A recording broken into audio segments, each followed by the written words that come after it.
Okay, yeah. So I want you to listen to this. Let's watch this video together so that we'll just discuss after this video what this lady is saying or what this woman is saying. Could it be true?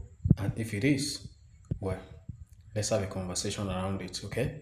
So watch, and if you are new to this channel, kindly subscribe, like, share. These are not terrorists. They're not bandits. These are forest rangers.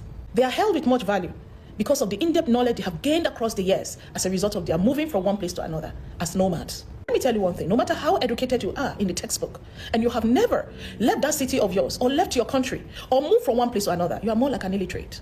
You are not educated until you move around.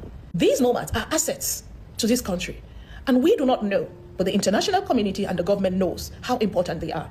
There are some minerals in this country that the locations are not known by any except these people. They are the only ones that can locate the terrain or the shortcuts to where you can get these minerals. So they are very, very valuable to miners. So these forest rangers are actually like security to miners. Why is their problem spilling to us in the city? And why is their problem spilling to us in churches and mosques? The reason is because they are not treated fairly. And in other cases, they become greedy because of the knowledge that they have. They'll be like, okay, you're paying me this small amount while you are earning this type of amount, so they become greedy. These miners, because of saving cost, they go for younger forest rangers. That's why you see some 14-year-old, 15-year-olds, 20-year-olds doing all these things. These boys are kept in horrible conditions. They supply their food in helicopters and all that, but they are not in good conditions. In most parts of the world, when mining takes place, there are porter cabins that are established, like mini homesteads that are established so people can live inside while the mining takes place. But no, you set up tents for these boys. There is no good drinking water. Remember a video where some of them were coming out and say, we need good drinking water. You need good drinking water. You remember? There were videos like that. We need to also go to school. You give these boys 2-3-year contracts, mining contracts. They don't go to school. They don't get to have friends. They don't have normal childhoods. And what is the reciprocation of it? When they see people coming from the city who are normal, they call them Aiku Engayuni and they start to attack. Mining is not a bad thing. It brings out the resources of the earth. Today, we will not have some of the clothes we wear, the jewelries we have, the phones we use, furnitures we have. A lot of things come from mining. We won't have all of that if mining doesn't take place. We want to call on the federal government to look into this matter and improve the mining system. Whosoever, whichever international body that is coming to mine, let them do the right thing. These people are also victims too. But I know it will be very, very difficult for people to understand because they have been defamed and stereotyped so badly that it is very difficult for this message to sink in to the heads of some people. But I tell you, there are some that are really educated and they will understand.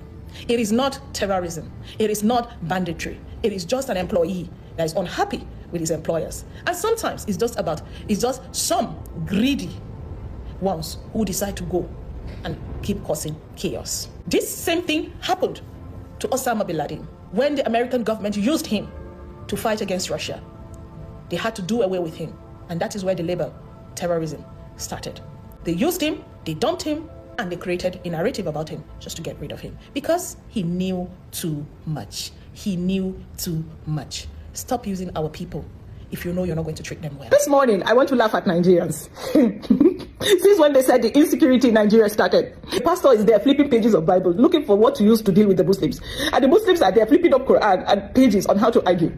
While your forest is being divided, your forest is being sold. Nigerians are so myopic. We believe in everything we see in the media. You see media, you see books are one of the most fictitious things ever. Nigeria's insecurity in the north has nothing to do with that Bible or that Quran you're trying to open. Nigeria's insecurity in northern part of Nigeria is as a result of illegal mining. Mining of valuables that are even more valuable than what you think is so valuable, which is crude oil.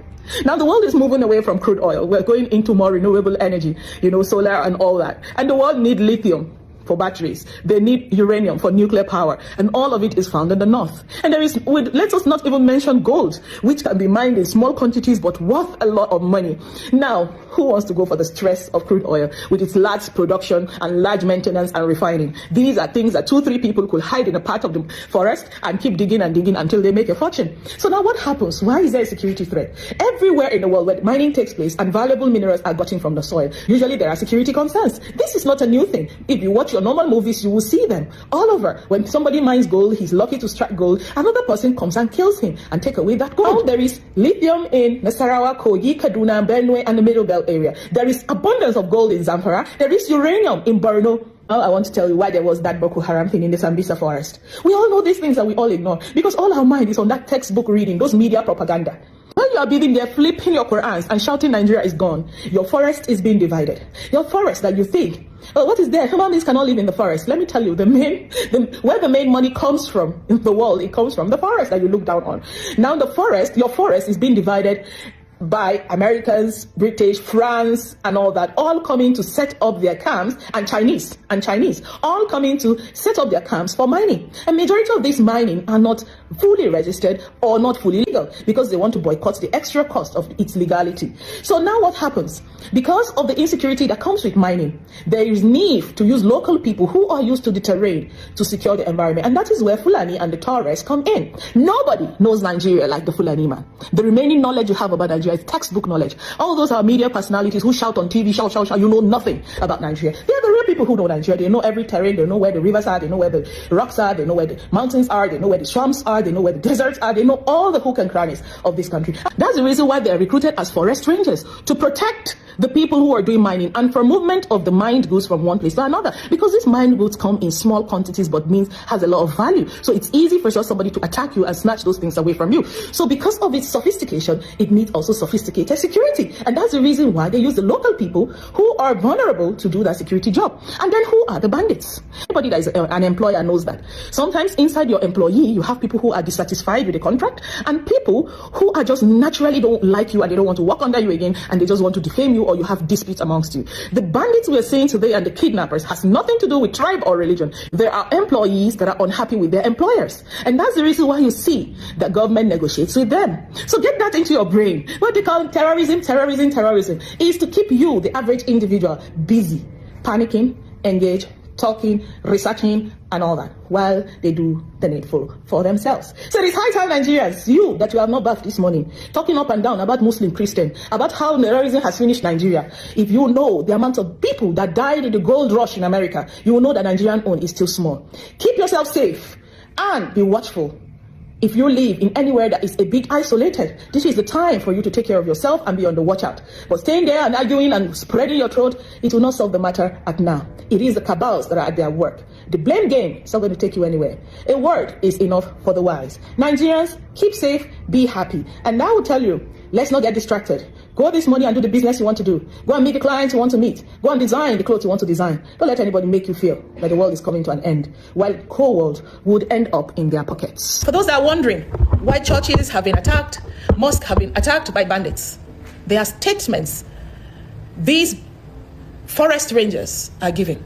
You sometimes wonder why when they are taken to police stations, they are released. It is because, as I said in one of my previous videos, they are employees working for their employers. And these employers are not people who are here based on maybe their own accord. They are supported by international government to come and mine. These unhappy employees are who we call today as bandits. These bandits are not treated properly. Now, this is a sincere call to the Nigerian government. Let us modernize our mining industry. We don't have a problem with you bringing in China, America, France to come and mine, but they should offer good condition to our people. Look at, for example, let me give you a very, very painful example. You would recruit young boys just because they are nomads, just because they know the road to where you will get your minerals. You will recruit young boys who are at the age of 18, 15, 16, 18 to 21, 22.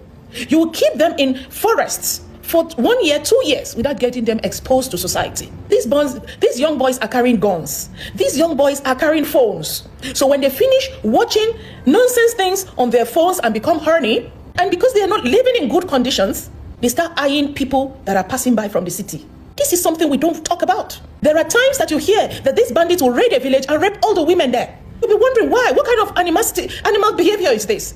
It is the conditions that these people leave these forest rangers. If you know that you want to come and take the resources from the land, if you know you want to come and use our people to find your terrains, to secure your mining activity, please give them good condition of living. Treat them like human beings. Satisfy their own side of your agreement so that this thing will not be spilling into cities. Sometimes these boys or these men want to make statements. They want to be seen. That's why they are doing all these atrocities, attacking innocent people. They just want to be seen. Mining is not a bad thing. It should be done properly. The lives of people are at stake. These bandits, to me, I call them forest rangers. These forest rangers need to be treated properly. When you look look at them, you see a level of confidence in them. But in your eyes, you call them terrorists. But they know what they represent. Because in their hands are knowledge that you, the professor that is there, do not have. You are just a salary earner that sit down with books reading from morning to night. You don't know when the next salary will come. These people hold the wealth of nations in their possession. They know the whereabouts of the best mining fields in this country. So these people should be treated right. The terrorists, as you call them, they need to be treated right. If you want to use their knowledge, their nomadic knowledge, to gain your path to knowing the terrains where there are mineral resources, then you need to pay them well, so that we, the people living in urban areas, can have peace. There is a saying that says, what happens in the forest remain in the forest. No, the forester has phones. The forester has AK-47. It will not remain in the forest anymore. It's starting to spill into the city. These boys are horny, I would say. And they're going after villages where they see girls and all that. Provide them good living conditions. Let them bring their women to come and stay with them, instead of rampaging nearby villages and raping women. This is raw truth. It might be difficult for you to hear, but it is the raw truth.